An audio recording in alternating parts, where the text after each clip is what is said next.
Hello दोस्तों, स्वागत है आप सभी का एक और नए वीडियो में। आज मैं आप सभी के लिए लेकर आ गया हूँ पुश्तैनी कोठी वाली कहानी का पार्ट 2 लेकर। दोस्तों, अगर आपने अभी तक ये कहानी नहीं सुनी है तो मैं आपसे रिक्वेस्ट करूँगा कि आप सबसे पहले इस कहानी का फर्स्ट पार्ट सुन लो, जिसका लिंक आपको इस वीडियो के डिस्क्रिप्शन में या फिर ऊपर आई बटन पे क्लिक करके मिल जाएगा, क्योंकि तभी आपको ये कहानी अच्छे से कनेक्ट हो पाएगी। अगर आप मेरे चैनल पर नए हो तो इसे सब्सक्राइब ज़रूर करिएगा।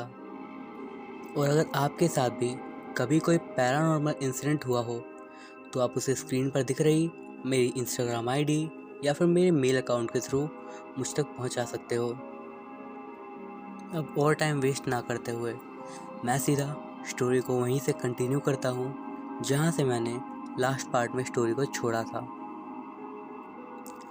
जयप्रकाश जी ने जब वो कागज़ उठाकर जोड़ने की कोशिश करते हुए देखा तो वो हैरान रह गए। एक कागज़ में उनका डेथ सर्टिफिकेट था, जिसे देखकर उनकी आंखों में आंसू आ गए। उन्होंने उन अफसरों के आगे हाथ जोड़े और कहा, मैं आप सभी से माफ़ी चाहूँगा कि आपने अपना वक्त ज़ाया किया और यहाँ आए। यह मृत्यु प्रमाण पत्र बिल्कुल नकली है। मैं ही इसका बाप हूँ और मैं ज़िंदा हूँ। मैं नहीं जानता था कि मेरा बेटा इस हद तक गिर जाएगा। उनमें से एक अफसर ने कहा, माफ़ी तो हमें आपसे माननी चाहिए। हम चंद पैसों के लालच पे यहाँ आकर जांच करने आ गए। इस बात को हमने देखा भी नहीं कि ये सर्टिफिकेट असली है या फिर नकली। सुकुमार ने हमसे कहा कि उसे कोठी बेचनी है, लेकिन यह कोठी सुकुमार के नाम पे नहीं थी। ऐसी परिस्थिति में केवल एक ही प्रकार से सुकुमार कोठी बेच सकता था, और वो था आपकी मृत्यु। यदि आप बिना विरासत बनाए मर जाते हैं तो यह आपके बेटे के ही नाम होती।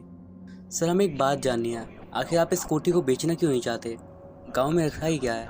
एक अफसर ने कहा, साहब, अगर ये कोठी मैंने अपनी मेहनत और अपने पैसों से बनाई होती तो मैं ज़रूर अपने बेटे के खातिर से बेच देता।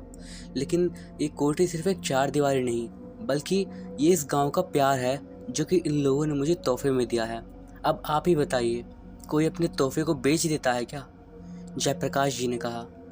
इस तरह की बातें सुनकर वो अफसर चुपचाप वहाँ से चले गए, लेकिन जयप्रकाश का दिल बुरी तरीके से टूट गया था। उन्हें लगा कि उनका बेटा उनके पास वापस आ गया है, लेकिन वो तो गलत थे। उनका बेटा उनके पास वापस नहीं आया था, बल्कि उसे वो कोठी चाहिए थी। जयप्रकाश जी ने तुरंत ही विरासत बनाने का फैसला किया।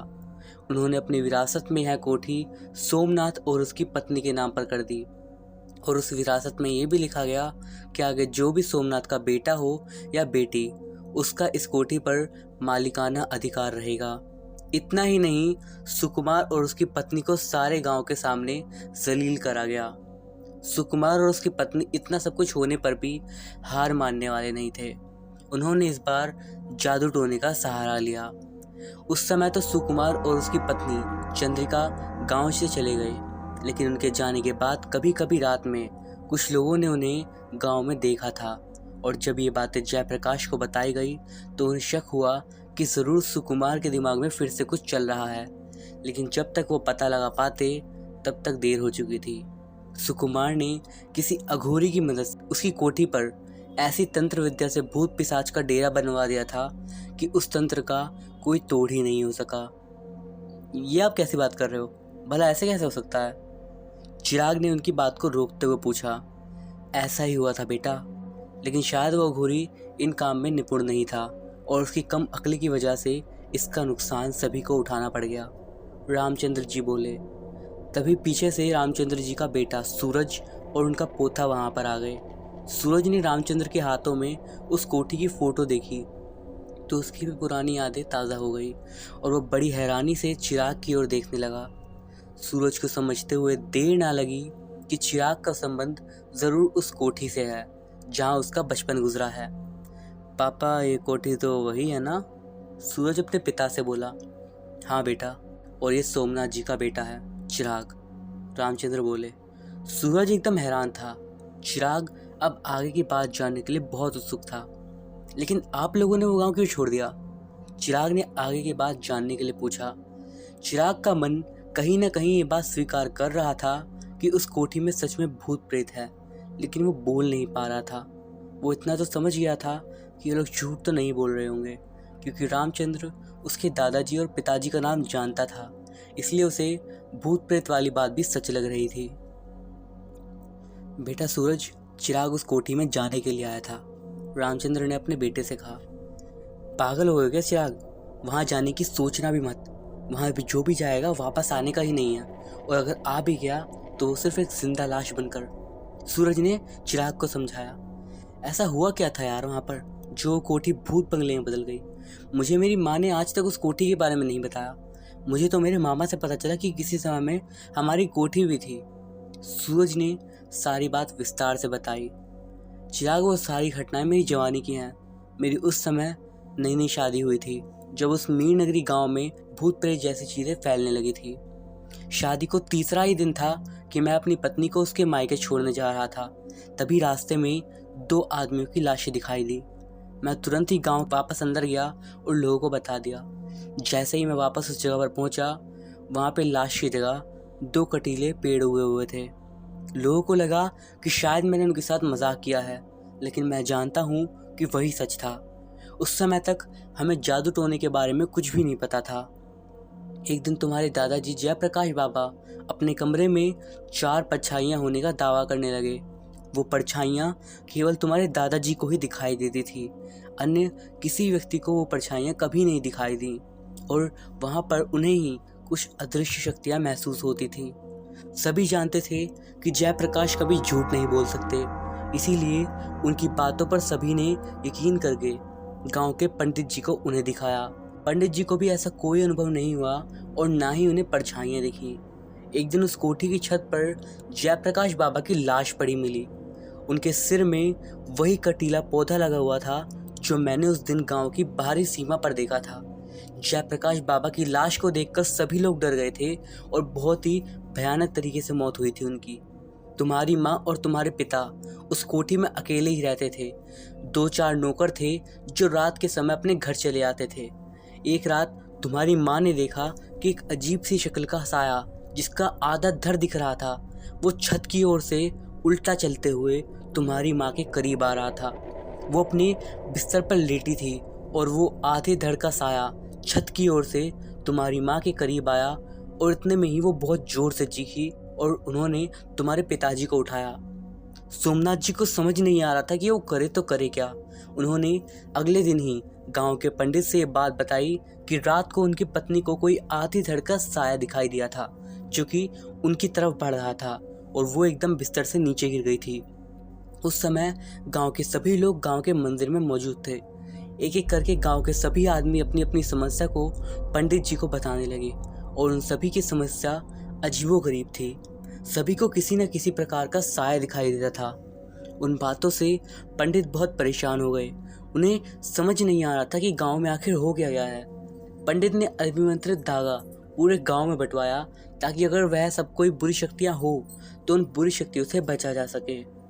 2-3 दिन तक सब कुछ ठीक रहा, लेकिन एक रात सुकुमार और उसकी पत्नी चंद्रिका गांव के भीतर एक अघोरी को लेकर आए। उस रात पंडित जी अपने घर की ओर जा रहे थे, तब उन्होंने तीनों को कोठी की ओर जाते हुए देखा। वो वक्त रात के करीबन 2 बजे का रहा होगा। पंडित जी उनका पीछा करने लगे, और फिर जो उन्होंने देखा उसे देखकर वो हैरान रह गए। वो अघोरी कोठी के चारों तरफ कुछ मंत्र पढ़कर खून की एक लाइन बना रहा था। एक कंकाल की खोपड़ी में खून था। सुकुमार और चंद्रिका उस कोठी के भीतर गए। पंडित ने उनका पीछा किया और वो भी कोठी के अंदर चला गया। अंदर जाकर देखा तो वो दंग रह गए। सोमनाथ और उसकी पत्नी कोठी के बरामदे में हवा में लटके हुए थे, और कुछ काले साए उनके चारों तरफ चक्कर लगा रहे थे। सुकुमार और चंद्रिका जमीन पर खड़े हुए ये नज़ारा देखकर हंस रहे थे। थोड़ी ही देर में अघोरी भी वहाँ पहुँच गया।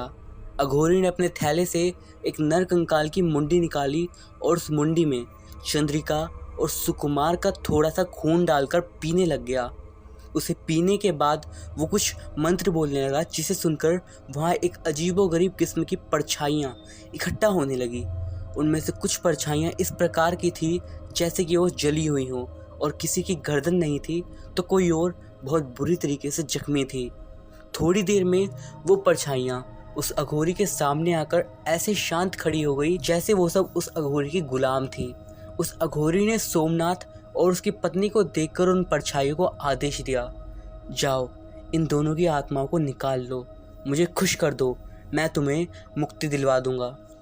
इतना कहने की देर ही थी कि वो परछाइयाँ सोमनाथ और उनकी पत्नी की तरफ बढ़ने लगी। पंडित जी बिना देरी के अंदर चले गए और जोर जोर से शिव मंत्र का जाप करने लगे। पंडित जी को वहां देखकर सुकुमार और उसकी पत्नी चंद्रिका बुरी तरीके से बौखला गए और उन्होंने पंडित जी को मारना शुरू कर दिया। लेकिन पंडित जी से जितना बन पाया वो उतना कर पाए। भगवान की कृपा से सोमनाथ और उनकी पत्नी नीचे जमीन पर तो गिर गए, लेकिन पंडित जी की हालत बुरी थी। तभी पंडित जी ने कहा कि मेरे अंदर अब शक्ति नहीं बची है, तुम लोग जल्दी से इस कोठी और इस गांव को छोड़कर चले जाओ। वो परछाइयाँ अब भी वहीं थी, जैसे अपने अगले आदेश का इंतज़ार कर रही हों। सोमनाथ और उसकी पत्नी स्वार्थी नहीं थे, इसीलिए वो किसी भी हालत में पंडित जी को छोड़कर नहीं जा सकते थे। दूसरी ओर अघोरी भी अपने मंत्रों का जाप जारी रखे हुआ था। तभी अचानक वो कोठी अपने आप हिलने लगी, मानो भूकंप आ गया हो। उनमें से एक परछाई अघोरी के मुंह पर आकर उसका भयानक रूप दिखाकर रुक गई। अघोरी अपने बचाव के लिए मंत्र पढ़ने लगा और तब उसको एहसास हुआ कि उसका जादू उल्टा पड़ गया है। उसने वहाँ मौजूद सभी लोगों से कहा, भाग जाओ यहाँ से, इन्हें मैं वश में नहीं कर सकता, ये मेरे हाथ में नहीं है, माफ़ कर दो मुझे, मैं जा रहा हूँ। और वो अघोरी भागने लगा। तभी पीछे से सुकुमार ने उस अघोरी को पकड़ा और कहा, कहाँ जा रहा है? तूने तो कहा था तुम मंत्र से उस कोठी को ऐसा कर देगा कि वो सिर्फ मेरी रहेगी और सोमनाथ मर जाएगा, लेकिन ये तो अब भी जिंदा है और परछाइयाँ सोमनाथ का कुछ बिगाड़ क्यों नहीं रही हैं? हाँ कहा था, लेकिन अभी मेरे बस की बात नहीं, मुझे जाने दो, इस सबको मार डालेंगी। उस अघोरी ने इतना कहा ही था कि चंद्रिका की एक जोरदार चीख निकली। सभी ने देखा चंद्रिका के शरीर का आधा धड़ छत की दूसरी मंजिल पर था और आधा धड़ नीचे की तरफ। उसकी मौत इतनी भयानक थी कि देखने वाले की रूह कांप जाए। अघोरी कोठी के बाहर भागने लगा, लेकिन कोठी का दरवाज़ा बंद हो गया। पंडित जी ने सोमनाथ को बताया कि ये लोग मंत्र का काम शायद बहुत पहले से कर रहे थे। गांव वालों ने भी इन्हें कई बार कोठी के आसपास देखा था और आज पंडित जी ने इनका पीछा करते करते यहाँ तक आ गए। पंडित जी द्वारा सारी बात बताई जाने के बाद सोमनाथ बुरी तरीके से टूट गया था। सोमनाथ ने सुकुमार को जाकर मारना शुरू कर दिया। सुकुमार ने इतना सब कुछ देख लिया था, लेकिन फिर भी उसके मन से कोठी का लालच नहीं जा रहा था। उसने उस समय भी सोमनाथ को यही बात कही कि आज तो मैं जा रहा हूँ, लेकिन फिर से वापस आऊँगा। ये कोठी सिर्फ मेरी है और उस पर हक सिर्फ मेरा है। अघोरी अपने मंत्रों के द्वारा उस कोठी का दरवाज़ा खोलने की कोशिश कर रहा था और अपने हाथ पैर का पूरा जोर लगा रहा था और सुकुमार भी उसका साथ दे रहा था। तभी एक परछाई जो पूरी तरीके से जली हुई दिखाई दे रही थी, उसने आकर अघोरी और सुकुमार दोनों को बहुत ही गंदे तरीके से जला डाला। जलते हुए सुकुमार ने भी यही कहा, सोमनाथ ये कोठी मेरी है, इसे मैं ही लूँगा, तेरा कोई भी वारिस इस कोठी का हक नहीं रखता। सुकुमार और अघोरी की चीखें उस पूरी कोठी में गूंजती रही। पंडित जी की हालत भी खराब थी। वो लगातार मंत्रों का जाप कर रहे थे और उनका मुंह सूख गया था। इन कामों में न केवल मानसिक शक्ति होनी चाहिए, बल्कि शारीरिक शक्ति का भी मजबूत होना जरूरी है। वो दोनों तरीके से कमज़ोर हो गए थे। उन्होंने सोमनाथ से कहा, बेटा तुम जाओ, मैं इन सबको रोकने की कोशिश करता हूँ। अब हमारे पास कोई दूसरा रास्ता नहीं है। तुम मुझसे वादा करो, इस गांव में कभी लौट कर नहीं आओगे। मैं इन सभी बुरी परछाइयों को इस कोठी के अंदर तक सीमित कर दूंगा, क्योंकि मेरे पास कोई दूसरा साधन नहीं है और ना इतना वक्त है कि मैं किसी और की मदद ले सकूं। पंडित जी आप फिक्र मत करिए, मैं बाहर जाकर किसी की मदद लेकर आता हूँ। सोमनाथ जाने के लिए खड़ा ही हुआ था कि पंडित जी ने उसे रोक दिया और कहा, सोमनाथ मेरी बात को समझो, इतना समय नहीं है और ना तुम दूसरे गांव में जाके कोई ऐसा व्यक्ति ले आ सकते हो जो इन सबको रोक सके। जब तक तुम बाहर से मदद लाओगे तब तक ये बुरी शक्तियाँ पूरे गांव को ख़त्म कर देंगी। इससे बेहतर है ये परछाइयाँ इस कोठी में कैद रह जाएं। तुम अपनी जान बचाओ और भाग जाओ यहाँ से। इतना कहकर पंडित जी ने उन्हें अपने गले में पड़ा धागा दिया और कहा, ये तुम्हारी रक्षा करेगा। सोमनाथ और उसकी पत्नी रो रहे थे और भगवान से बस यही प्रार्थना कर रहे थे कि पंडित जी भी बच जाएं।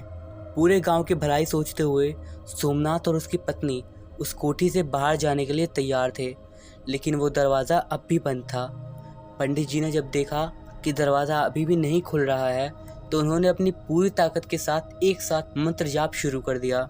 जितनी तेजी से पंडित जी जाप कर रहे थे उतनी तेजी से उन बुरी आत्माओं की आवाज़ें गूंज रही थी, मानो पंडित जी को वो रोक रही हों। अंत में पंडित जी की विजय हुई और दरवाज़ा खुल गया। सोमनाथ और उनकी पत्नी बिना देरी के बाहर आए और जैसे ही वो बाहर आए तो उन्होंने देखा कि उनकी कोठी के आगे पूरा गांव इकट्ठा था। सोमनाथ और उनकी पत्नी के बाहर आते ही वो दरवाज़ा बंद हो गया और थोड़ी ही देर में पंडित जी की आवाज़ हमेशा हमेशा के लिए बंद हो गई। कोठी के बाहर खड़े सभी लोग इस नज़ारे को देख रहे थे, किस तरीके से काली परछाइयाँ अपना अलग अलग रूप लेकर इस कोठी के चारों ओर नाच रही थी। कुछ लोगों ने उस गांव से उसी समय पलायन कर लिया था क्योंकि वो डर गए थे उन आत्माओं से, लेकिन कुछ लोगों ने वहीं उसी गांव में रहना मुनासिब समझा, लेकिन कोठी से दूर। चिराग इन बातों को सुनकर स्तब्ध रह गया था। वो कोठी इतनी खतरनाक है। मेरे पिताजी और उन गांव वालों ने बाद में उस कोठी से बुरी शक्ति को निकालने की कोशिश नहीं करी? हाँ, करी थी। सोमनाथ जी उस समय तो वहाँ से चले गए थे, लेकिन कुछ दिनों बाद वो एक गुरुजी को लेकर अपने साथ आए थे। जब उन्होंने कोठी के बाहर से अनुमान लगाने की कोशिश करी तो उन्होंने बताया कि यह कोई ऐसी वैसी आत्माएं हैं ही नहीं। ये पूरे विश्व से लाई गई चुनिंदा, खतरनाक और शक्तिशाली आत्माएं हैं। ऐसी आत्माओं को लाना तो आसान है, किंतु उन्हें वश में करना उतना ही कठिन। जिस किसी ने भी इन आत्माओं को लाकर यहाँ छोड़ा था वो जरूर कोई अनाड़ी व्यक्ति रहा होगा, क्योंकि एक कोठी को पाने के लिए ऐसी आत्माओं से काम लेना बहुत बड़ी बेवकूफ़ी थी। आत्माओं को जागृत करना सबसे आसान काम है, लेकिन अपने हिसाब से उन्हें चलाना हद से ज़्यादा कठिन। इन आत्माओं को दिशा केवल वही दे सकता है जो एक महासिद्ध पुरुष हो, जिसने सारी सिद्धियां प्राप्त कर ली हों। सिद्ध पुरुष से क्या मतलब आपका? चिराग ने कहा। सिद्धि मतलब किसी कार्य विशेष में पारंगत होना। सिद्ध पुरुषों के कई स्तर हैं, जिनमें यक्ष, गंधर्व प्रमुख हैं। खलनायकों की भूमिका निभाने वालों को दैत्य या भैरव कहते हैं। भूलोक की मानवीय समस्याओं को सुलझाने में प्राय सिद्ध पुरुषों का ही बड़ा योगदान रहता है। लेकिन ये सिद्ध पुरुष मिलेंगे कहाँ पर? चिराग ने पूछा। हिमालय पर्वत में सिद्धाश्रम नामक एक आश्रम है, जहाँ सिद्ध योगी और साधु रहते हैं। तिब्बती लोग इसे ही शंबल की रहस्यमय भूमि के रूप में पूजते हैं। एक अन्य परंपरा के अनुसार सिद्धाश्रम तिब्बत क्षेत्र में कैलाश पर्वत के निकट स्थित है। तुम्हारे पिताजी भी एक सिद्ध योगी को लाना चाहते थे, लेकिन उस समय उनके पास इतना पैसा नहीं था कि वो हिमालय तक का सफ़र करते। सोमनाथ कुछ दिन पास के ही खिलेश्वर में रहे थे और फिर न जाने क्या हुआ, अचानक ही एक दिन वो वहाँ से चले गए। लेकिन देखो, आज उनका बेटा हमसे मिला है। अरे, इन सब बातों में मैंने ये तो पूछा ही नहीं, सोमनाथ जी कैसे हैं और आजकल क्या कर रहे हैं? वो इस दुनिया में नहीं रहे। मेरे जन्म के 2 महीने बाद ही उनकी मृत्यु हो गई थी, चिराग ने बताया। चिराग, रामचंद्र और सूरज बात कर ही रहे थे कि तभी सूरज की पत्नी कमरे में आकर अपने पति सूरज को इशारे से बाहर बुलाती है। कुछ पैसे दे दो, ये लड़की अपने घर जाना चाहती है, लेकिन इसके पास पैसे नहीं है। सूरज की पत्नी ने सूरज से कहा। लेकिन अभी आसमान साफ नहीं है, बारिश भी हो रही है, वो अकेले कैसे जाएगी? मैंने समझाया इसे, लेकिन ये मान नहीं रही। अगर हमने पैसे नहीं दिए तो वो अकेली चली जाएगी, बेचारी कहाँ कहाँ धक्के खाएगी, सूरज की पत्नी ने कहा। उसी समय चिराग भी बाहर आ गया और उसने सूरज और उसकी पत्नी की बातें सुन ली। अर्चना भी आंगन की ओर मुँह किए खड़ी हुई थी। चिराग को बुरा लगा कि उसने अर्चना का दिल दुखाया है। चिराग ने सूरज और उनकी पत्नी को चुपचाप वहाँ से जाने का इशारा किया। अर्चना, तुम्हें पता है हमारी इस कोठी का रहस्य? चिराग ने कहा। मुझे क्या करना उस कोठी के बारे में जानकर? मैं अपने घर वापस जा रही हूँ। क्यों, तुम मेरे साथ नहीं चलोगी क्या? चिराग ने मुस्कुराते हुए पूछा। मैं? वो कोठी तुम्हारी है, मैं क्यों जाऊँ वहाँ पर? अर्चना ने आंख ऊपर करके चढ़ाते हुए गुस्से में कहा। अरे यार, तुम तो सीरियस हो गई। तुमने भी मजाक में नहीं बोला था। अच्छा सॉरी, मैं बस टेंशन में था, अब कैसे जाऊँगा? चिराग ने उदास सा मुंह बनाते हुए कहा। उसी समय सूरज कुछ पैसे लेकर आते हैं और अर्चना को देते हैं, लेकिन चिराग वो पैसे छीन लेता है। इस हरकत पर अर्चना गुस्से से चिराग की तरफ देखती है और वहाँ से एक कमरे में चली जाती है। उसके पीछे पीछे वो भी उसी कमरे में चला जाता है और वहाँ पड़ी एक कुर्सी पर बैठ जाता है। अर्चना खिड़की के बाहर झांक रही होती है और वो बहुत गुस्से में थी। चिराग अर्चना को उस कोठी की वो सारी बातें बताने लगता है जो उसे अभी तक सूरज और सूरज के पिता रामचंद्र ने बताई थी, जिसे अर्चना भी चुपचाप सुन रही थी और हैरान हो रही थी। अर्चना पलटकर चिराग की ओर आती है और तभी चिराग खड़े होकर उससे कहता है, इस सफ़र को शुरू करने से पहले मैं नहीं जानता था कि यह सफ़र मेरे लिए इतना कठिनाइयों भरा होगा और मुझे अपनी उस कोठी के बारे में ये सब बातें पता चलेंगी। मुझे तो बस यही लगा था कि कागजात के कब्जे का मामला होगा, लेकिन उस कोठी का बहुत बड़ा राज है। मैं इस सफ़र में अकेला ही चला था, लेकिन रास्ते में तुम मिल गई और मेरी साथी बन गई। क्या इस सफ़र को पूरा नहीं करोगी? चिराग के मुंह से ये सारी बातें सुनकर अर्चना की आंखें नम हो गई और वो चिराग के गले लग गई। बात करते हुए रात के करीब 11 बज गए थे। सभी ने रात का खाना खाया और सोने चले गए। उस रात चिराग को ठीक से नींद नहीं आई। वो उस कोठी के बारे में सोच सोच कर परेशान था कि अब आगे क्या करेगा, कैसे उस कोठी तक जाएगा। अगले दिन आसमान कुछ साफ था। सभी ने नाश्ता किया और चिराग सूरज के बेटे मोनू के साथ गांव में अपनी गाड़ी ठीक कराने गया। शाम तक उसकी गाड़ी भी ठीक होकर आ गई। फिर अर्चना ने चिराग से पूछा, अब आगे क्या करना है? सोचा? अब तो हिमालय जाना है। सिद्ध पुरुष को लेकर ही इस कोठी में जाएंगे। चिराग ने अपने बैग में सारा सामान ठीक करते हुए कहा। तो क्या अब हम वापस घर जाने के लिए निकल रहे हैं? नहीं, कल सुबह 4 बजे हम यहाँ से निकलेंगे। अब तो शाम होने वाली है। अब निकले भी तो रात भर ड्राइव करना पड़ेगा। सुबह होते ही निकल जाएंगे। अगली सुबह चिराग और अर्चना वापस अपने घर के लिए निकल जाते हैं। सूरज चिराग को कार के पेट्रोल और रास्ते का खर्चा दे देता है। रामचंद्र और सूरज उन दोनों को विदा करते हुए रोने लगते हैं और चिराग को आशीर्वाद देते हैं कि तुम्हें तुम्हारी कोठी मिल जाए। बारिश रुक ही चुकी थी, लेकिन आसमान में थोड़े बादल थे जो मौसम को सुहावना बना रहे थे। चिराग, तुम सोच भी नहीं सकते पिछले कुछ दिन मेरी ज़िंदगी कैसे हो गए हैं। मैं कभी नहीं भूल नहीं पाऊंगी। हाँ, यादगार तो रहेंगे, लेकिन इसमें खुशी की क्या बात है। मैं तो हिमालय जाने के लिए बहुत ज़्यादा उत्साहित हूँ। अर्चना ने कहा। क्या तुम भी हिमालय जाओगी? चिराग चिढ़ाते हुए बोला। तो क्या तुम मुझे बस भूत की कोठी में लेकर जाओगे, भगवान की नगरी में नहीं? अर्चना गुस्से में बोली और चिराग जोर जोर से हंसने लगा। दोपहर के 12 बजे थे। अर्चना के कार से उतरते ही चिराग अपनी कार स्टार्ट करने लगता है। एकदम से अर्चना हाथ हिलाते हुए बोलती है, अरे कहाँ चले? जब घर तक आ गए हो तो अंदर नहीं चलोगे क्या? नहीं यार, अंकल आंटी क्या सोचेंगे, फिर कभी आऊँगा। यही सोचेंगे कि इस लड़के ने हमारी बेटी की जान बचाई है। अर्चना बोलती है और चिराग से जिद करके उसे घर में ले जाती है। घर में उसकी माँ दरवाज़ा खोलते ही उस पर बरसने लगती है। आ गई तुम? 2 दिन का बोलकर गई थी और 5 दिनों में वापस आई हो। मिल गई भूतों से फुर्सत? भूत तो नहीं मिली माँ, लेकिन एक अच्छा इंसान ज़रूर मिल गया। अर्चना चिराग की ओर इशारा करते हुए बोलती है। चिराग को देखकर अर्चना की बात शांत हो जाती है और उन दोनों को घर में बुलाती है। तुम दोनों फ्रेश हो जाओ, मैं खाना बनाती हूँ। चिराग और अर्चना नहा धोकर खाने के लिए बैठ जाते हैं। उसी समय अर्चना के पिता भी वहीं आ जाते हैं। अर्चना भी जाकर अपने पिता से गले लगती है और चिराग के बारे में उन्हें बताती है। पापा, यही मेरा दोस्त है और उसने मेरी बहुत मदद करी थी। इसके बाद अर्चना अपने मम्मी पापा से हिमालय जाने की परमिशन लेती है। काफ़ी मुश्किल होती है, लेकिन आखिर में अर्चना के पापा ने कहा, देखो चिराग बेटा, तुम्हारी सारी बातें मुझे ठीक लगी, लेकिन तुम उस कोठी को भूल जाओ। रही बात कर्जे की, तो तुम मुझसे पैसे लेकर अपने मामा को दे दो। जब तुम्हारे पास हो जाए तो तुम मुझे दे देना, मुझे कोई आपत्ति नहीं है। बात सिर्फ पैसों की नहीं है। अगर ऐसा होता तो मैं अपने दोस्त से भी लेकर दे सकता था, लेकिन बात हमारे हक की है। वो हमारी पुश्तैनी कोठी है जो कि मेरे दादाजी ने गांव वालों के प्यार की खातिर बनाई थी। ठीक है, जैसा तुम समझो, बस मेरी बेटी का ध्यान रखना। एक तो वैसे ही इसके भूतों वाले काम से मुझे डर लगता है। मैं दुआ करूँगा तुम अपने मकसद में सफल हो जाओ। खाना वाना खाकर चिराग अर्चना के घर से निकल जाता है और आगे की योजना फ़ोन पर बताने के लिए कहता है।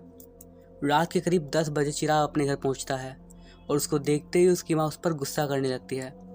तू तो 4 दिन के लिए गया था ना, 1 दिन और कहाँ था? और तेरा फ़ोन भी नहीं लग रहा था। सच बता, तू था कहाँ पर इतने दिन तक? बोल, भूत की तरह क्यों बनकर खड़ा हुआ है? बोल ना, कहीं तू कोठी में तो नहीं गया था? माँ, अगर मैं उस कोठी में जाता तो क्या मैं आपके सामने खड़ा होता? चिराग मुस्कुराकर कहता है। सच सच बता दे, तू था कहाँ पर? लेकिन अब चिराग अपने साथ हुई सारी घटनाओं को सच से अपनी माँ को बता देता है। इस पर उसकी माँ बस इतना ही कहती है, चिराग जो हो गया सो हो गया, लेकिन अब मैं तुझे कहीं पर भी नहीं जाने दूंगी। उस कोठी को भूल जा। कैसे मैं भूल जाऊँ माँ? पापा ने भी कोशिश तो की थी ना। जब वह स्वार्थी नहीं थे तो उनका बेटा स्वार्थी कैसे हो सकता है? और आप भी जानती हो, उस कोठी से हमारी सारी परेशानियां हल हो सकती है। वो हमारा हक है माँ। सिद्ध पुरुष की तलाश है। रामचंद्र अंकल ने बताया कि हमें वो कैलाश पर्वत पर मिल जाएंगे। तू क्या समझता है इतना आसान काम है ये? वहाँ जाने के लिए 20-25 दिन चाहिए तुझे। तेरे ऑफिस का क्या होगा? इतने दिन की छुट्टी, पैसे, क्या कैसे करेगा ये सब तू? कर्जा हम उतार नहीं पा रहे हैं तो इतनी दूर जाने की सोच रहा है। हम कोशिश तो कर सकते हैं ना। चिराग अपनी माँ को मनाने की कोशिश करता है। अब तू चुपचाप सो जा, कल ऑफिस जाना है। अगले दिन ऑफिस से आने के बाद चिराग अपने दोस्त संदीप को फ़ोन करता है और उससे कहता है कि उसे कुछ ज़रूरी बात करनी है। संदीप कहता है, ठीक है, 2 दिन बाद मेरे घर आ जाना। संडे भी है, आराम से बैठकर बात करेंगे। संदीप कॉल कट कर देता है।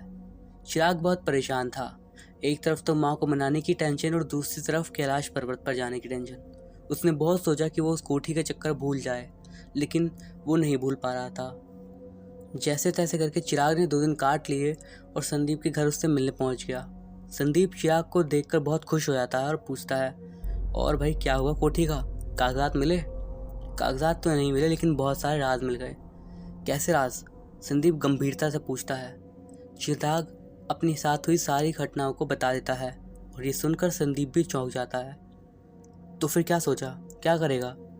यार मैं हिमालय जाने की सोच रहा हूँ, क्योंकि रामचंद्र अंकल ने बताया कि सिद्ध योगी वहीं रहते हैं और वहीं तुम्हारी कुछ मदद कर सकते हैं, लेकिन मेरे पास इतने पैसे नहीं हैं कि मैं जा सकूँ, इसीलिए मैं तेरे पास आया हूँ ताकि तू मदद कर सके।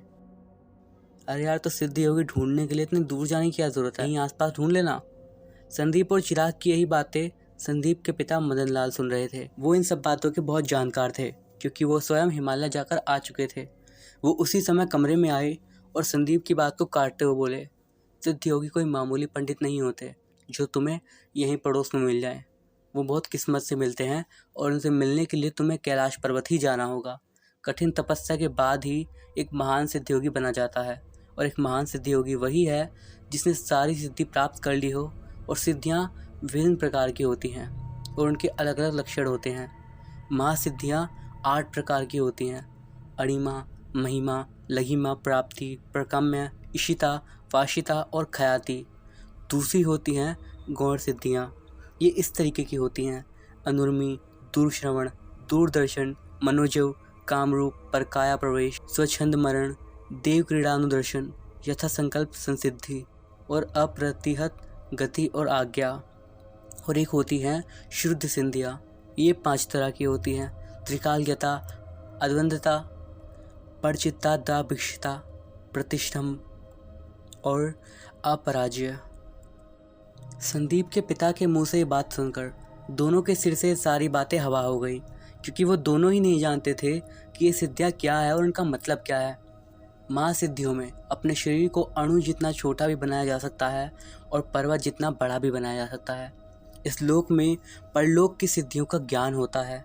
माया उसके कार्यों को इच्छा अनुसार संचालित किया जाता है और सभी प्रकार की सिद्धियां हिमालय कैलाश पर्वत पर कठिन तपस्या के बाद ही प्राप्त होती हैं।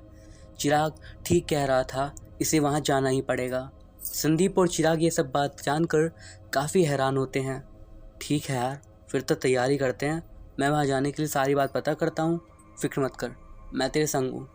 संदीप चिराग के कंधे पर हाथ रखते हुए कहता है, थैंक्स यार, तू ही मेरा सच्चा दोस्त है। चिराग कहता है और अपने घर वापस आ जाता है। चिराग जब घर वापस आता है तो अपनी शादीशुदा बहन और जीजा को देखकर बहुत खुश होता है। उनका नाश्ता पानी करने के बाद चिराग अपनी बहनों के सामने उस कोठी पर जाने का जिक्र करता है कि संदीप मेरे साथ कैलाश पर्वत जाएगा। चिराग की माँ की भी अपनी जिद थी। वो चिराग को वहाँ जाने से मना कर रही थी। भैया, माँ ठीक कह रही हैं, आपको इतनी दूर जाने की क्या ज़रूरत है? वैसे ही आपने हम अनाथों को अपने घर में जगह दी, हमारी पढ़ाई लिखाई के बारे में इतना सोचा, मेरी शादी कराई और अब भी हमारे बारे में ही सोच रहे हैं। बड़ी बहन रूपरेखा बोली, तू पागल है क्या? तूने खुद को अनाथ कैसे कहा? जो सच है भाई, उसे छुपाना कैसा? माँ बाप के मासी ने ही हमें माँ जैसा प्यार दिया और तुमने तो भाई होने के साथ साथ एक पिता का भी फ़र्ज़ पूरा कर दिया। रूपरेखा ने कहा, अरे पिता से याद आया, मैंने तुम लोगों की भाभी ढूंढ ली है, फिर मैं सच का पिता बन जाऊंगा। चिराग ने माहौल को बात बदलते हुए बोला। भाभी? सच में? कौन है वो? माँ को पता है कौन है वो, चिराग ने माँ पर बात को टालते हुए कहा। दोनों बहनें माँ से मजाक करने लगती हैं। उधर चिराग अपने जीजा को कैलाश पर्वत जाने की बात बताता है। चिराग अपने जीजा से अपनी माँ को मनाने के लिए कहता है। जीजा जी भी मौका पाकर चिराग की सिफारिश उसकी माँ से करते हैं। अंत में माँ को बेटे की जिद के आगे हारना पड़ता है। अगले दिन संदीप का फ़ोन आता है और वो चिराग को बताता है कि कैलाश पर्वत जाने के लिए पासपोर्ट बनना पड़ेगा और वहाँ जाने के लिए फरवरी से अप्रैल में ही आवेदन करना पड़ता है, लेकिन अब आवेदन का समय नहीं है। ये बात सुनकर चिराग परेशान हो जाता है। जब वह ऑफिस से घर जाता है तो चिराग की माँ कहती है, घर के फ़ोन पर किसी अर्चना का फ़ोन आया था।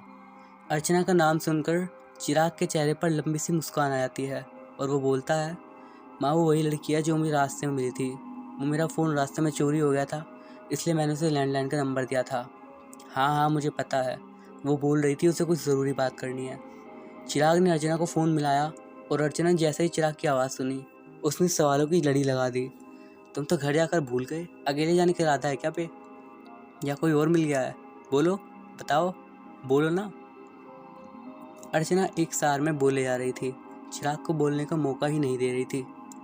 तुम चुप होगी तो बोलूँगा ना यार मैं, चिराग ने कहा। अर्चना फिर शांत हो गई। मैं तुम्हें फ़ोन करने ही वाला था, उससे पहले तुम्हारा फ़ोन आ गया।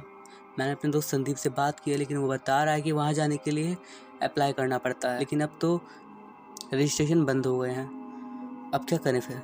देखते हैं वो किसी से बात करेगा, अगर थोड़े पैसे देकर काम हो जाए तो अच्छा है। चिराग गंभीर होते हुए बोला। चलो इस बारे में मैं अपने पापा से बात करूँगी, फिर फ़ोन करती हूँ।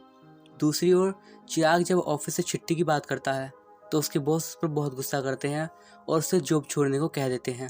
चिराग बहुत परेशान था, उसे समझ नहीं आता कि वो करे तो करे क्या। पासपोर्ट बनने में भी लगभग 1 महीने का टाइम लगता है। 2-3 दिन बाद अर्चना चिराग को फ़ोन करती है और बताती है कि उसके पिता ने अंकलेश्वर में एक आदमी के बारे में जानकारी दी है जो हमारी मदद कर सकता है। अर्चना उस आदमी का नंबर चिराग को देती है। चिराग अर्चना द्वारा बताए गए माइकल से बात करता है, जिसका काम यही सब था, पैसे लेकर जल्दी काम निपटाना। संदीप भी पैसों का इंतजाम कर रहा था और चिराग भी अपने ऑफिस जा रहा था। अर्चना ने भी सारी तैयारियां कर ली थी। कुछ ही दिनों में पासपोर्ट कड़ी मेहनत से तैयार हो ही जाता है।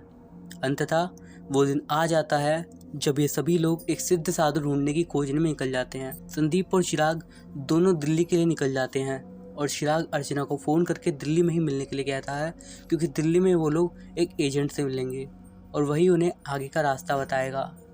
बेटा सारा सामान एक बार अच्छे से देख लो, चिराग की माँ कहती है।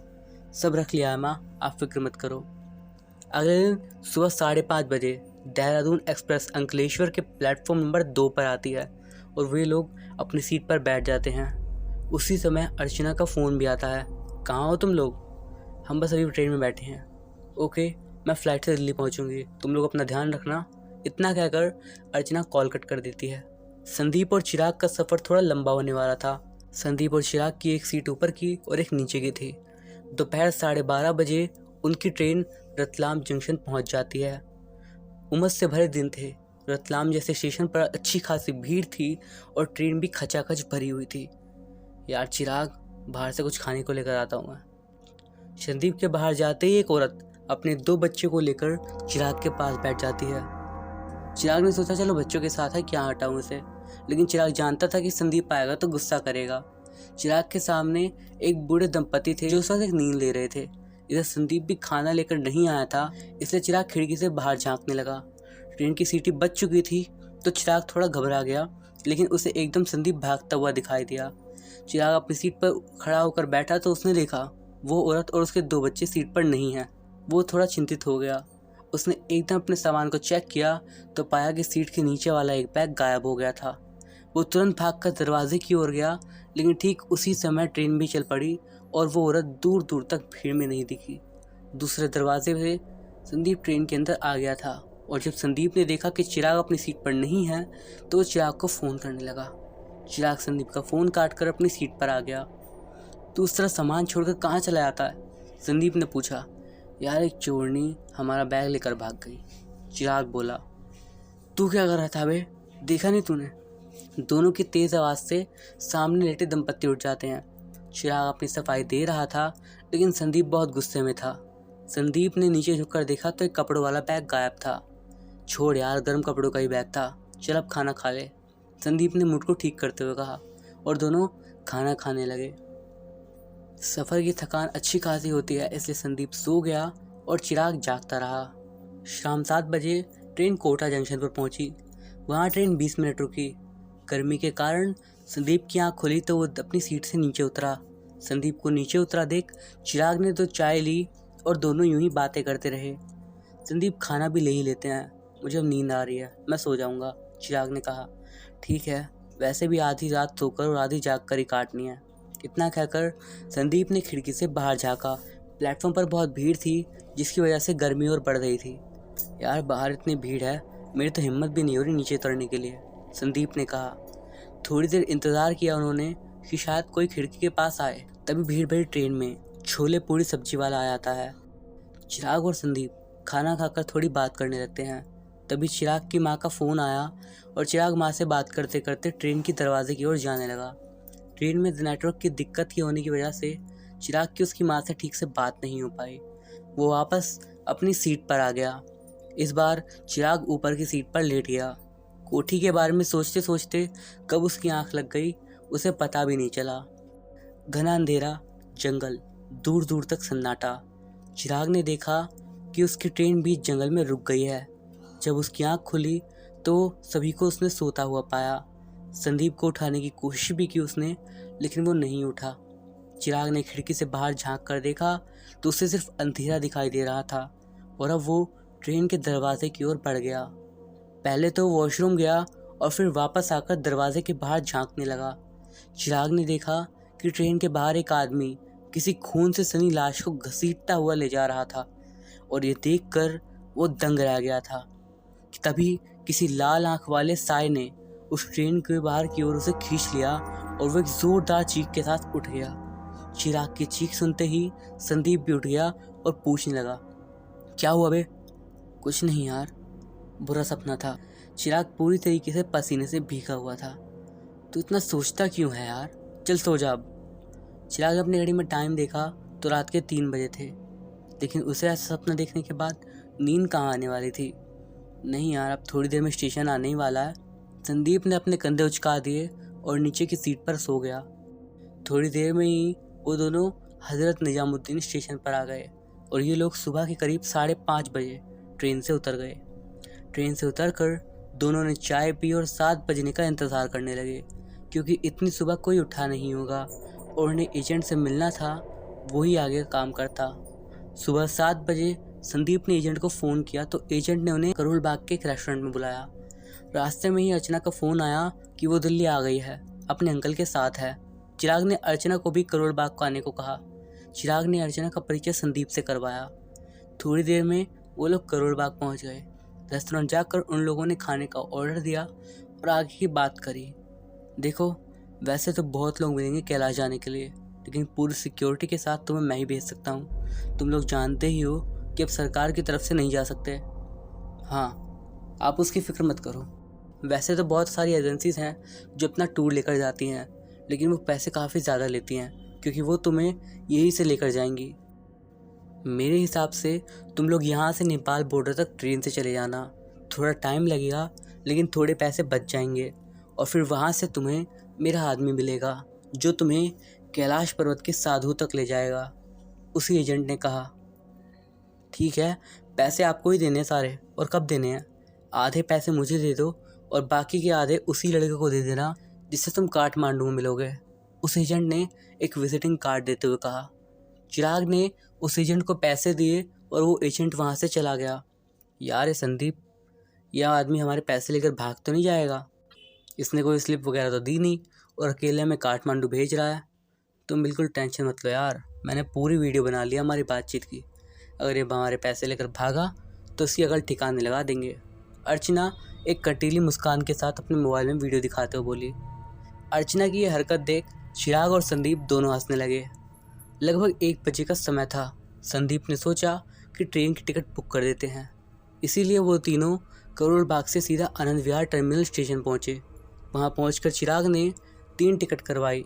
उन्हें नेपाल के बॉर्डर रक्सौल तक जाना था। उनकी ट्रेन अगले दिन शाम के 5:30 बजे थी, इसीलिए वो लोग एक होटल में रुकने का फैसला करते हैं। थोड़ी ही देर में झमाझम बारिश होने लगी। बात करते करते 9 बज गए। संदीप ने डिनर ऑर्डर किया और सभी लोग खाना खाकर सो गए। अगली सुबह अर्चना तो जल्दी उठ गई, लेकिन चिराग और संदीप उठने का नाम ही नहीं ले रहे थे। अर्चना ने सोचा कि वो अकेले ही नाश्ता कर लेती है, इसलिए उसने रूम में ही नाश्ता मंगवा लिया। जब अर्चना नाश्ता कर रही थी तो आलू के पराठों की खुशबू चिराग को आने लगी। माँ, मैं 2 पराठे और खाऊंगा। चिराग नींद में ही बड़बड़ाने लगा। अर्चना ने सुना तो वो भी हंसने लगी और पराठे चिराग के पास ले गई और चिराग के कान के पास ले आकर बोली, उठ जा बेटा, वरना ख़त्म हो जाएंगे। चिराग ने धीरे धीरे आंखें खोली तो एकदम चौंक गया, क्योंकि वहाँ उसकी माँ नहीं अर्चना थी और उसके हाथ में पराठा था। 2 पराठे हैं, खाने तो खा लो, उठ जाओ, अब 10 बज रहे हैं। थोड़ी देर में संदीप भी उठ गया और दोनों ने नाश्ता किया। ट्रेन शाम की थी, इसलिए तीनों थोड़ी देर बाहर घूमने का प्लान बनाए और लंच भी बाहर ही किया। 4 साढ़े 4 बजे तक वो लोग वापस होटल में आए और सामान पैक किया और सीधा पहुंच गए स्टेशन। तीनों जाकर अपनी सीट पर बैठ गए और 10 मिनट बाद धीरे धीरे ट्रेन चलने लगी। 2-3 स्टेशन तक ट्रेन में ज़्यादा भीड़ नहीं थी, लेकिन 8:30 बजे के करीब जब उनकी ट्रेन मुरादाबाद पहुंची तो काफ़ी सारे यात्री उनके कोच में चढ़ गए। उसी भीड़ भाड़ में एक खूबसूरत सी लड़की थी, जिसका कद किसी मॉडल की तरह था। बालों का जूड़ा बना हुआ था और देखने में बहुत ही आकर्षक लग रही थी। वो आकर चिराग के बराबर में बैठ गई। अर्चना चिराग के सामने वाली सीट पर बैठी थी। चिराग के पास उस लड़की को देखकर अर्चना का मूड खराब हो गया। वो लड़की थोड़ा कुछ परेशान लग रही थी, बार बार अपने आगे पीछे देख रही थी। चिराग ने उस लड़की से पूछना चाहा कि उसे क्या दिक्कत है, तो वो चुपचाप बैठ गई। थोड़ी ही देर में एक टीटी आया और मुरादाबाद स्टेशन से चढ़े सभी यात्रियों का टिकट चेक करने लगा। जैसे ही टीटी उस लड़की के पास आया तो वो लड़की पसीना पसीना हो गई। टीटी ने उस लड़की से उसका टिकट मांगा तो वो बोली, प्लीज़ मुझे माफ़ कर दो, मेरे पास टिकट नहीं है और मेरा बैग भी मेरे पास नहीं है, रेलवे स्टेशन पर किसी ने चुरा लिया। तो फिर आप इस ट्रेन में क्यों चढ़ी? क्या आपको रेलवे के नियम कानून नहीं पता? बिना टिकट ट्रेन में चढ़ना जुर्म है। टीटी ने कहा, हाँ जानती हूँ, लेकिन मुझे कहीं अर्जेंट जाना है, आप मेरी बात को समझिए। नहीं मैडम, हमारे यहाँ ऐसा नहीं होता, आपको भी अगले स्टेशन पर उतर जाना। वो लड़की अपने दोनों हाथ मलती रह गई और टीटी इतना कहकर वहाँ से चला गया। चिराग ने सभी के लिए खाना लिया। जो वो खाना खा रहे थे तो खूबसूरत सी लड़की उनकी ओर देख रही थी। चिराग ने उस लड़की को खाना ऑफर किया तो उस लड़की ने भी खाने के लिए मना नहीं किया। वो लड़की चिराग के साथ खाने लगी और उसे देखकर अर्चना ने अपना खाना छोड़ दिया और अपनी सीट पर लेट गई। रात के 11 बजे वो टीटी वापस उसी कोच में आया और उस लड़की को ट्रेन में देखकर गुस्सा करने लगा। उस लड़की की आंखों में आंसू थे। संदीप भी अपनी सीट पर सोया हुआ था। वो लड़की चिराग के एक साइड में बैठी हुई थी और चिराग अपने पैर मोड़कर उसी सीट पर लेटा था। टीटी की आवाज़ से चिराग और अर्चना दोनों उठ गए। इस तरह गुस्सा चिराग को अच्छा नहीं लगा, इसलिए वो टीटी से बात करने लगा। टीटी ने चिराग से कहा कि अगर तुम्हें इतना बुरा लग रहा है तो तुम उसके टिकट के पैसे दे दो। चिराग ने सोचा कि यह बेचारी लड़की रात में किस स्टेशन पर उतरेगी और कहाँ जाएगी, इसीलिए चिराग ने पैसे देकर उस लड़की की मदद कर दी। टिकट बनाने के बाद टीटी चुपचाप वहाँ से चला गया। जाने के बाद वो लड़की चिराग से इम्प्रेस हो गई और उससे बात करने लगी। उसने अपना नाम उसे मोहिनी बताया। चिराग ने उसे जानना चाहा कि वो कहाँ जा रही है इतनी मजबूरी में। मैं गोरखपुर की रहने वाली हूँ, मैं अपने बॉयफ्रेंड के साथ यहाँ पर आई थी। वो मुझे शादी का झांसा देकर यहाँ लाया था, लेकिन यहाँ आने के 4-5 दिन बाद मुझे पता लगा कि वो मेरा सौदा किसी और से कर रहा है। तो तुमने पुलिस में बताने की कोशिश नहीं की? करी थी, लेकिन वहाँ उसके जानने वाले आदमी पहले से मौजूद थे। शायद उन्हें उम्मीद थी कि मैं पुलिस स्टेशन जाऊँगी, इसलिए वो पहले से वहाँ पर मेरा इंतज़ार कर रहे थे। मुझे समझ नहीं आ रहा था, इसलिए मैं सीधा स्टेशन आ गई। ओह, और स्टेशन पर तुम्हारा बैग चोरी हो गया? नहीं, मेरे पास कोई बैग नहीं था। मैं तो एक घर से भाग कर आई थी जहाँ उन्होंने मुझे कैद कर रखा था।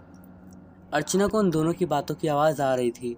वो मन ही मन कुड़कुड़ा रही थी, जिसकी वजह से उसे नींद ही नहीं आई।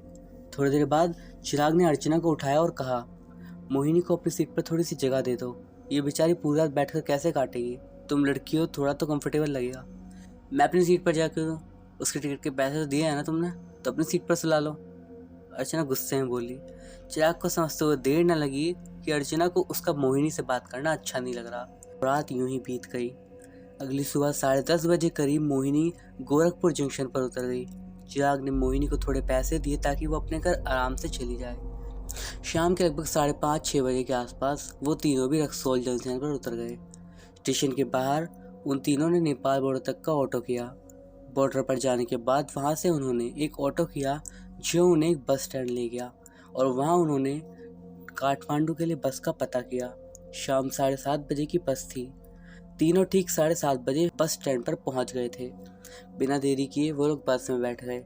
अंधेरा हो गया था और मौसम में भी नरमी थी। चिराग ने एजेंट के बताए हुए आदमी को पहले ही फ़ोन कर दिया था कि वे लोग काठमांडू के लिए निकल गए हैं। तीनों को बहुत थकावट थी। 9 बजे बस एक ढाबे पर रुकी।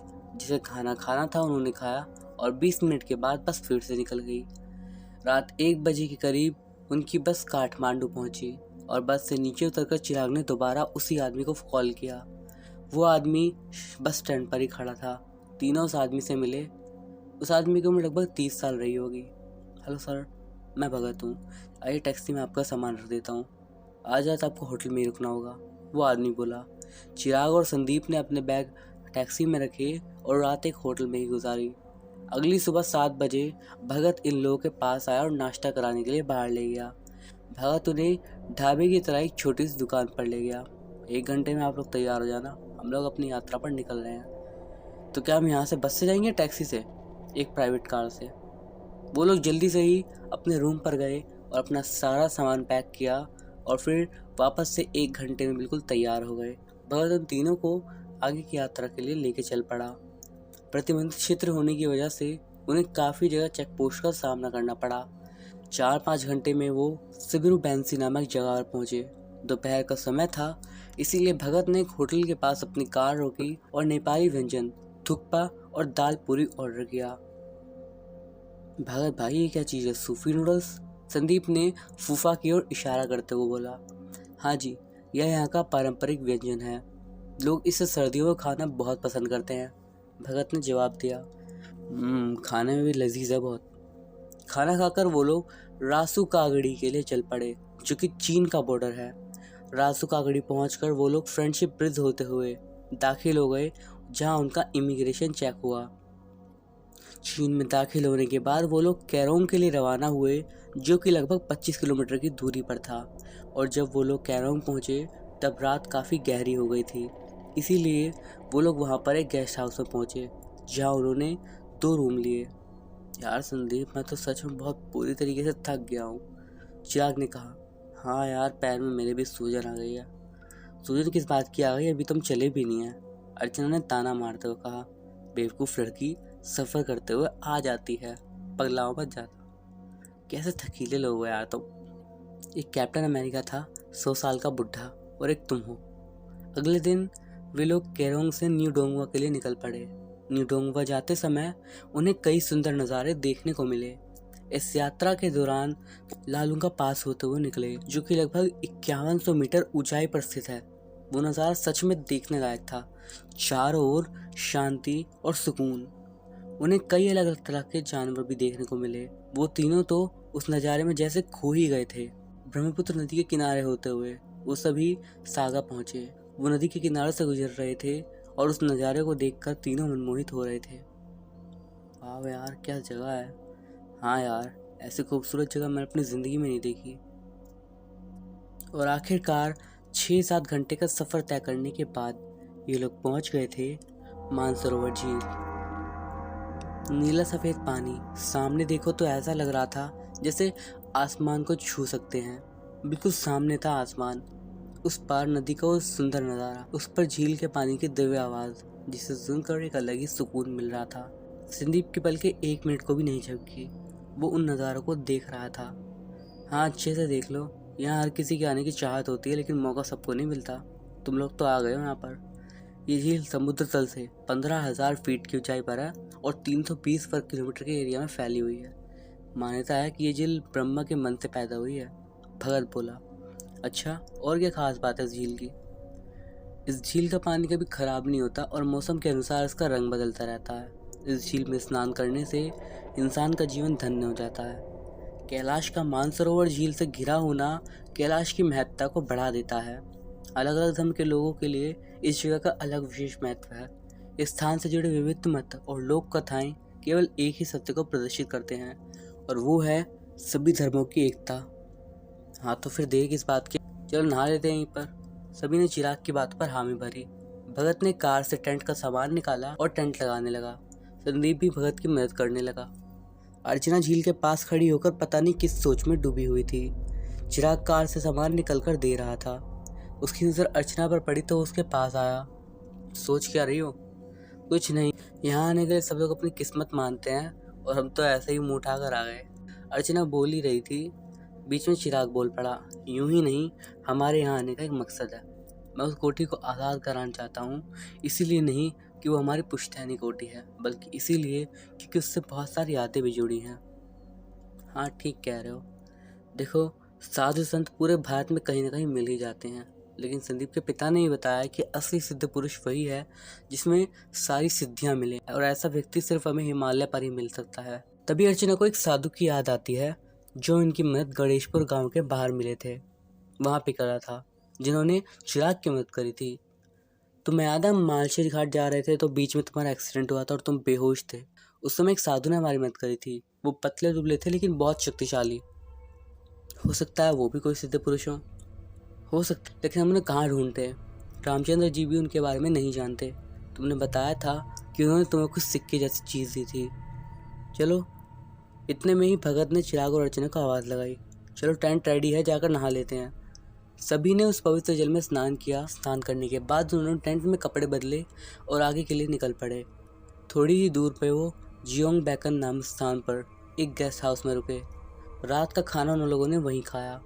अगले दिन सुबह होते ही भगत उन्हें लेकर दार्जिलिंग के लिए निकल पड़ा।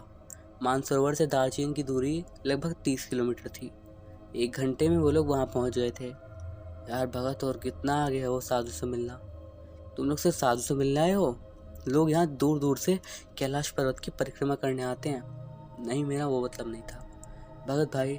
हमारे यहाँ आने का असल मकसद वैसे तो सिद्धाश्रम जाना ही था, लेकिन जब हमें पता चला कि कैलाश पर्वत पर जाना कोई आसान बात नहीं है और यहाँ आना लोगों की जीवन की इच्छा होती है, तब से तो मेरा भी मन यही है कि मैं यहाँ की परिक्रमा करूँ। चिराग के सिद्धाश्रम नाम लेने से भरत चौंक गया।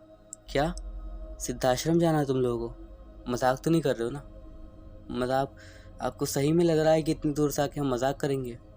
शायद तुम्हें यहाँ की मान्यता के बारे में नहीं पता, इसलिए सब नादानों जैसी बात कर रहे हो। मतलब बताता हूँ, लेकिन अब हमें यहाँ से पैदल ही यमजार तक चलना होगा, क्योंकि अब हमें कैलाश पर्वत की परिक्रमा करनी है। अच्छा ठीक है, लेकिन तुम्हें सिद्धाश्रम लेके चलोगे ना? वो कैलाश पर्वत के पास ही है। इस पर भगत ने कोई भी जवाब नहीं दिया और आगे चलने लगा। सभी ने कार में बैठे ही थोड़ा बहुत खाना वगैरह खा लिया और आगे चलने के लिए तैयार हो गए। तो कहाँ है ये यमद्वार? यहीं बस 20-25 मिनट की दूरी पर। अब तुम लोग यहाँ बताओ कि तुम पैदल परिक्रमा कर लोगे या फिर घोड़े खच्चर को चलूँ, क्योंकि हमें अब 3 दिन कैलाश की परिक्रमा करनी है। मुझसे तो पैदल चला नहीं जाएगा, इसलिए हम सवारी से ही चलेंगे। संदीप और चिराग ने भी अर्चना के साथ सहमति जताई, इसीलिए भगत ने घोड़े खच्चर का इंतज़ाम किया और ज़रूरी सामान अपने साथ ले लिया।